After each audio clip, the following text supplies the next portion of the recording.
নিয়ে যাব ফরমান আলীর সঙ্গে।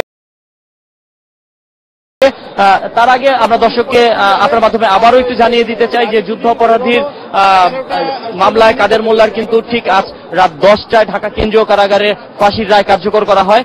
ঠিক এর 17 মিনিট পরে প্রথম অ্যাম্বুলেন্স ঢুকে তার লাশ বহন করার জন্য, একই সঙ্গে কিন্তু কিছু সময় পরে আরো দুটি অ্যাম্বুলেন্স ঢুকে ঢাকা কেন্দ্রীয় কারাগারে।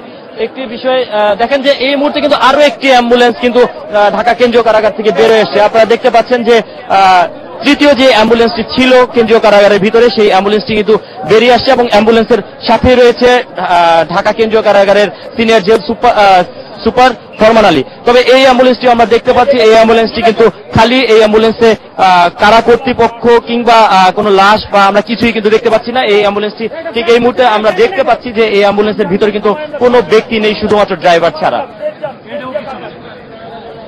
তার মানে আমরা ফারজানা, আপনার কথা শুনে যতটুকু বুঝতে পারছি যে প্রথম অ্যাম্বুলেন্সেই কাদের মোল্লার লাশ ছিল, কিন্তু আপনি কি জানতে পেরেছেন সেই লাশটা কোথায় নিয়ে যাওয়া হচ্ছে?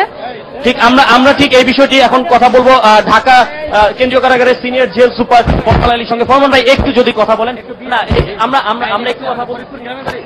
লাস্টে ফরিদপুর গ্রামের বাড়ি তার শেষ ইচ্ছে অনুযায়ী। হ্যাঁ, এই লাশটি কি সরাসরি এখন ফরিদপুর নিয়ে যাওয়া হচ্ছে? সরাসরি ফরিদপুর নিয়ে যাওয়া হচ্ছে। তার শেষ ইচ্ছে অনুযায়ী তার মায়ের কবরের পাশে তাকে দাফন করা হবে। 10টা 1 মিনিট।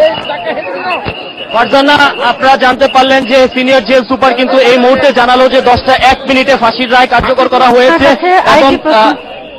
আপনার কাছে আরেকটি প্রশ্ন রয়েছে যে লাশ গ্রহণ করার মতো তার পরিবারের পক্ষ থেকে কেউ কি ছিলেন সেখানে? না, এখানে কেউ লাশ রিসিভ করার জন্য ছিল না। যেটি হচ্ছে যে কাদের মোল্লা শেষ ইচ্ছে অনুযায়ী তার মায়ের কবরের পাশে তাকে দাফন করতে উনি বলেছেন জেল কর্তৃপক্ষকে। সেই শেষ ইচ্ছে অনুযায়ী কিন্তু তার লাশ এখন নিয়ে যাওয়া হলো ফরিদপুরের উদ্দেশ্যে। আর আপনার মাধ্যমে দর্শকদের জানিয়ে রাখি তাহলে যেই 3টি অ্যাম্বুলেন্স বেরোলো তার মধ্যে কিন্তু প্রথম অ্যাম্বুলেন্সেই ছিল। লাশ কি সড়ক পথে যাচ্ছে নাকি হেলিকপ্টারে যাবে, আপনি কি জানতে পেরেছেন? না, এখন পর্যন্ত আমরা যেটি জানতে পেরেছি সেটি হচ্ছে যে সড়ক পথেই লাশ ফরিদপুর পৌঁছানো হবে। ফারজানা, ধন্যবাদ সঞ্জিত আপনাকে।